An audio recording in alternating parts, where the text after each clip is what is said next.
All right, so I'm going to start where I left off. We're talking about the North and the South Node, and I was describing from Vedic astrology the ways that they've used the North and South Node, thinking of one as a destiny point, what we're going toward, and the other being karma, patterning, past lives, things that we're trying to go away from.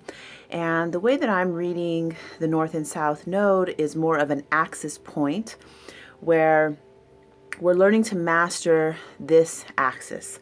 For you, you have the first and the seventh. So the first and the seventh house, meaning the seventh house is where we investigate who are you. And this is actually known as the relationship axis. Over here in the first house is where we investigate who am I. So that's the South Node. And I can talk more about that at another time. About this axis. So if you were investigating Scorpio and Taurus, this would be a sort of play on that energy of those mystery schools. But we're on the lineage, so talking about your lineage, we covered the whole Aquarius Moon, and your specialty, since you have the South Node in the first house, would be the sort of within that tribe of innovative, big picture perspective, like cosmic conscious beings. Your specialty within that group of innovators and great brilliant minds would be that of protectors, because the first house is like Aries, and it is an energy of looking out for whatever it is that you're choosing to be a protector of. So Aries' job within the Aquarius tribe. So what we're doing here is moving from the lineage into the new school. The new school for you is Scorpio. So you're learning about Scorpio, and then with the North Node over here in the seventh house, we call this the Libra job in the Scorpio tribe. So when Scorpio is on the rising, you're basically learning to be an edge walker, learning to master life force energy. So some of the things that can happen when we have Scorpio rising is being an energy vampire, being, sucking energy from, sucking the life out of people and situations. And there can be a lot of drama because that, if you, and maybe in your earlier years, because by this point, I'm sure that you've realized a lot of, that the whole point of Scorpio rising is to learn to source energy from the source. So getting it from, whatever you consider to be God, the universe. I'm pointing to the above because that celestial energy, some people, I really like tuning into the stars and the planets, and I call it the heart of the galaxy. I think of it that way, like connecting to the energy of the above or connecting to the energy of the below. So the earth, the roots, the dirt, plants. And that's the intention of Scorpio rising, is to learn to source your own energy from the source instead of from people and situations. And so in the earlier time of your life, maybe you did that, because people with Scorpio rising oftentimes they like they want to get that rise from life and from people. It's easy to do, you can get a reaction from somebody by, just throwing a little nickel in the wheel. It can create, so it's like, could be causing drama or creating these situations that will, really heat things up. So that's the intention of Scorpio rising. Some of the mistakes, and this is the thing, we have our whole life to master what our new school is. So this is like signing up for a new like a master's degree. So say that you came into life already holding a bachelor's degree in the Aries job in the Aquarius tribe. You already mastered that. So, as a little girl, your parents might have noticed that you were really brilliant, really bright, could easily get detached from your body, easily detached from situations, and had a little bit of a streak. You might call it a mean streak, where it's a little fierce, a little bit of, the Aries job within that brilliant mind can be, because there is a tendency to be detached with Aquarius, that Aries can give a little bit of fight on it, a little bit intense in the sense of being, I use the word mean, but I'm thinking of hot, quick wit, quick movements, just on the go. So that's what you've mastered. Now you're learning how to master the Libra job in the Scorpio tribe. So when I'm saying you have your whole life, it's like you probably by now are really good at what you signed up for. But it's a full, we have our whole life to really master it. So some of the mistakes with the Scorpio tribe, being bossy, being pushy, being, like I said, an energy vampire where seeking to plug into people and places and situations and things to get energy. Other mistakes, being really risky with, crazy sex, crazy and risky sex, crazy and risky driving, and, too much drugs. Sometimes people with Scorpio rising will, because they want to have the real taste of life and they want to squeeze every bit of it.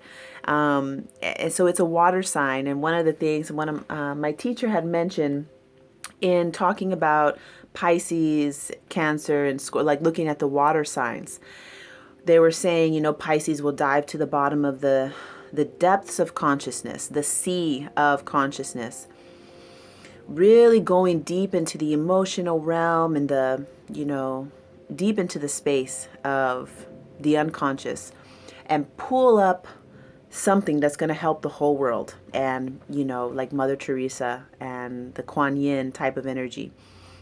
Scorpio is going to dive deep down, feel all their feelings and emotions, and come back up, and it's just for themselves. Like the whole point is it's in service to spirit through learning about the self. It learns about the self. That's the most important thing for somebody with Scorpio rising. So you have the Libra job within that tribe. So you do have a bit of a concern for other people, because Libra wants to validate everybody. So if say this is a dinner table and, you're here sitting at the dinner table, Libra does want to hear everybody and give some concern and validation for everybody's opinion. So it's delicate, your rising and the North Node are, Scorpio only wants to know about itself, experience life force energy for itself. And then your specialty within this mystery school is to really mediate and have a conscious, co-creative relationships and partnerships in your life. So that's the lineage in the new school. The next thing we're going to talk about is the relationship material. So for you, for a woman, we start by looking at Venus. Venus on your chart will describe the form of the goddess that you embody. You have your Venus right here in Sagittarius. So Venus in Sagittarius, so this is the form of the goddess who is on a quest. She's on a mission, she's questing for truth. So the way that you may experience your feminine energy is really about learning things, evolution, expansion. Doing something like an astrology reading really serves your inner feminine, because the undying quest for truth, evolution, and expansion is really what Sagittarius as a a Venus expression is all about. So what we do is mix, I call this alchemy, right? So we're taking your form of the goddess and mixing it with your rising sign. Because here is who am I? This is where we investigate who am I? And you have so much stuff in here, which tells me that a lot of your investigation about yourself has to do with all these things. So I am imagining, have a very interesting experience having all that in the first house. So we mix these two together. You take the qualities of Scorpio, this intense, raw, feminine, watery intensity. Mixing that with Sagittarius, who's fire. I've been working so much lately with women with a lot of water and a lot of fire. So looking at your inner feminine, we're seeing Sagittarius and Scorpio now. This really is like the volcano, you know? It really is, because you have the water, you have the fire. And so putting the two together, you can already see, I can see, it's like all those qualities of the Sagittarius. And they're both very direct. And, you know, it's the image of the Sagittarius is the bow and, the archer kind of pulling back the bow. So that is your inner feminine, the way that you are expressing the goddess. Now, the interesting thing to me is looking at the inner masculine and kind of getting an image of these two together within yourself. So looking at the masculine, it gives us an idea about the form of the god, the masculine energy that you most wish to connect with. And you have yours up here in Leo, but right next to Saturn. So what this is telling me is that your form of the masculine may be a little bit, I'm going to go start talking about the shadow aspects of this right away, because it's just so hard not to. You also have Pluto not too close, because we go by a 10-degree orb, and this is about an 11-degree orb. So they're just, just a little bit out of range. But if you would see that these are all three together, Sagittarius representing the part of us that is the disciplinary, authoritarian. Pluto is the part of us that is the underworld, deep, shamanic realm. This is like the underbelly of our body, or the guts, Putting that all together with your Mars gives this really intense, maybe a little bit narcissistic, because Leo is up there, bossy. When I saw that, that's the first thing I start thinking, because the inner masculine for a woman, we usually will project out. So we'll be attracted to this type of man who is, like for you, he's a peacock, bright, beautiful. The Leo archetype for a masculine is on center stage, and he's self-loving, he's radiant, kind of gorgeous looking, like the peacock. But then this is what happens, and maybe in your younger time you notice this also earlier in life, where you will be attracted to this type of guy, maybe the movie star, or maybe even a model, or somehow he's in the spotlight. And little by little, you start to notice, like, wow, he is really self-centered, selfish. He's really narcissistic is one of the things. I did a reading for not for Donald Trump. I did Donald Trump's astrology reading, and it's got a decent amount of Leo things on his chart. So that's the type of energy. Then when you put Saturn with it, he's also maybe can be bossy, can be a disciplinary, making like always checking you, making sure that did you do this? Did you do that? So what we do now is we mix your masculine archetype of Leo with the descendant. This is I've read somebody like this before with the same combination, and it makes me smile because it's really sexy at first, because the who are you section, Taurus. when you mix Leo and Taurus together, it is this gorgeous sort of, because Leo is really good looking, always going to be, a showstopper, eye catching. They walk in the room and everybody looks. So mixing that with Taurus. So Taurus is very sensual, they want to dress nice. Taurus appreciates beauty for the sake of beauty. So most of the time, it's also attractive and loves to have the finer things in life. They will pay the extra money for, to have the nice things for themselves. It's not like I'm not saying that they will, give it to other people. And this is the same thing with the Leo and Taurus together. Is like very there's a nice way of saying this. I have a lot of this on, not the Leo. Anyway, a lot of Taurus on my chart. And it's important to say it the right way. So we're not saying that it's selfish, that it has self-interest. So that's your inner masculine.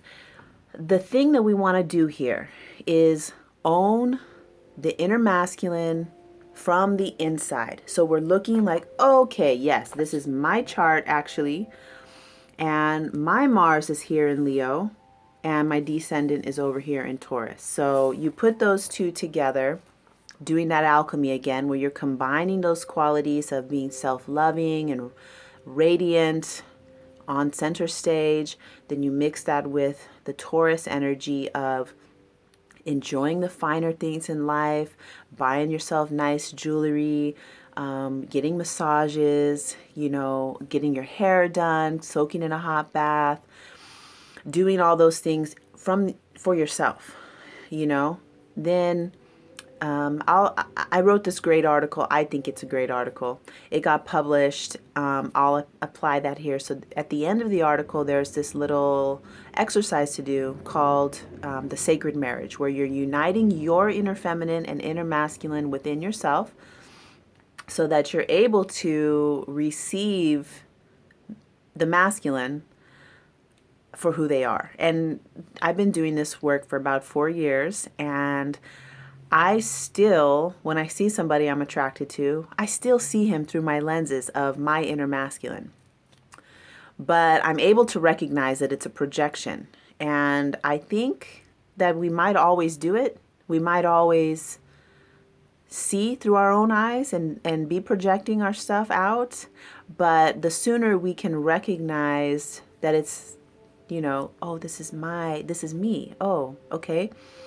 Then I can open up that space, take a breath, open the space up, and then just ask to, okay, let me see who they are. Let me receive him for who he is instead of what I think he is, or what I'm seeing him as. And doing this work with the sacred marriage will really help you to be able to do that. So that's the inner masculine, inner feminine. The next thing I'll talk about here is the midheaven. The midheaven describes your contribution to the world. And as you can see, you have a lot going on. The midheaven is here, but still it's a lot in the 10th house. The 10th house representing your way you go out into the world. If you can think about, that we all have some sort of need to contribute,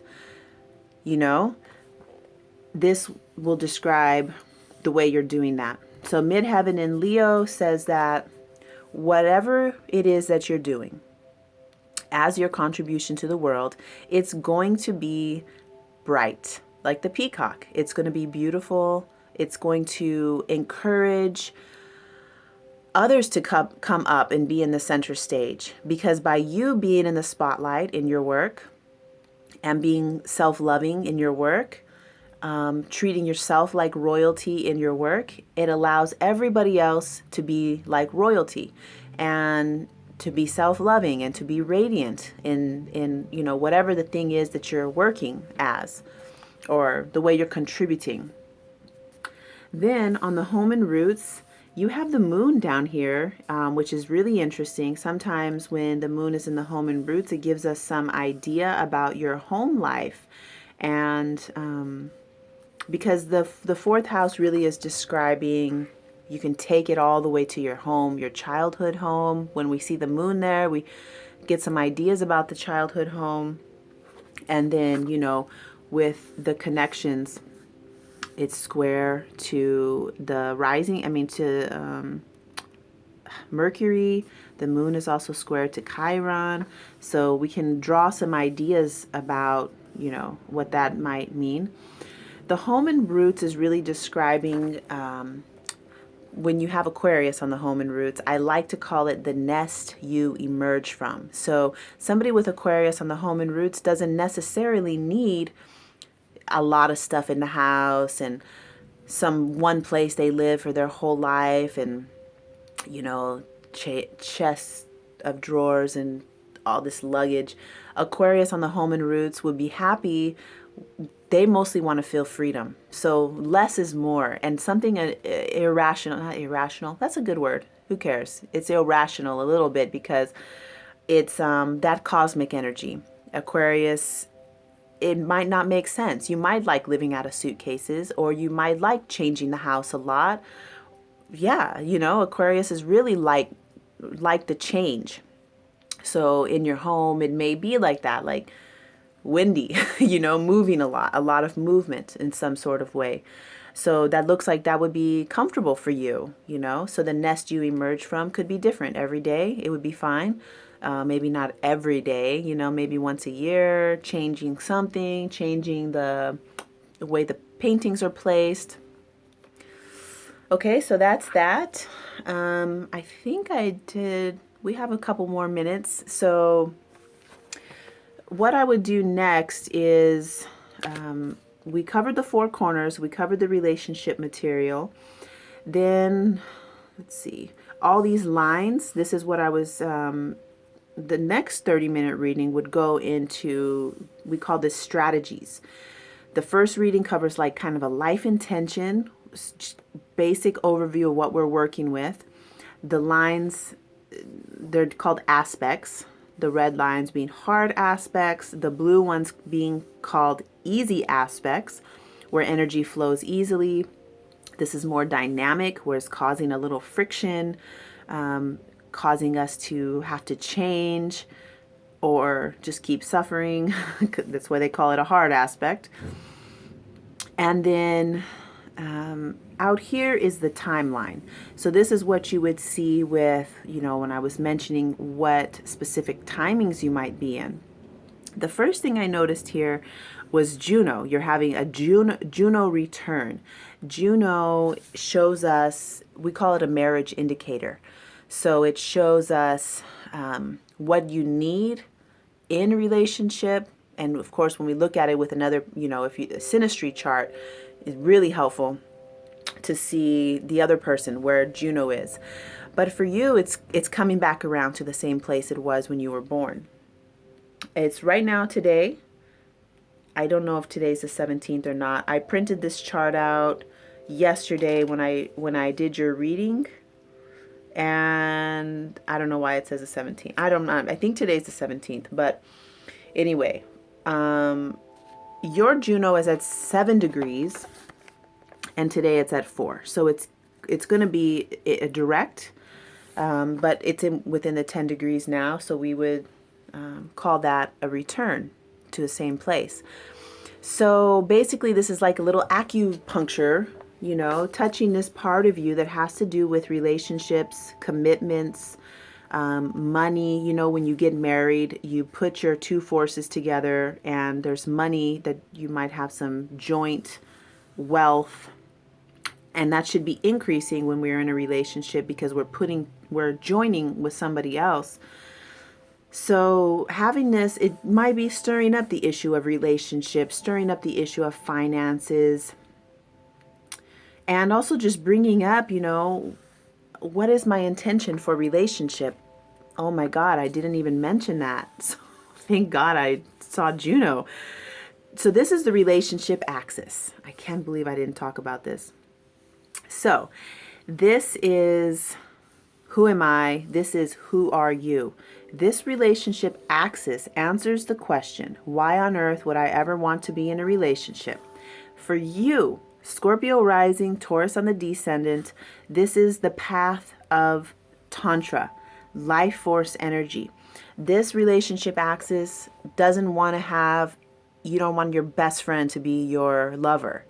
You don't want to marry your best friend. That's for some other people. Like people with Pisces and Virgo, they love to marry their best friends. But I have the same one as you, actually, Scorpio and Taurus. And for us, it's like we want to have the maximum amount of pleasure with the least amount of pain. The relationship that it's super sexy, it's hot, it's like because you know what I said about your rising sign. It's like we constantly squeezing the life out of everything because we want to have that feeling of like, being plugged in. My head is just tingly thinking about it. Like you want to be plugged into the energy of life. So you're running that vitality through your body, and your partnership should charge you and not drain you at all. That's the opposite of what we want to do. We want to be in relationship with somebody where we're both equally getting charged up from the relationship. And if it starts to drain you, you start to feel like you're married to your best friend, not saying that's bad. I'm not saying that's bad as long as you and your best friend have sex. And not just have sex, but have really good charge of electricity from each other. Passion. It doesn't have to be sex. It can be, just feeling that you come home and hug them and you're like, whew, just get a chill, and you want to feel the electricity, So that's the intent of that relationship axis. Okay, so I think that covers it. If you have any questions, please ask. I can talk about astrology all day. I love it.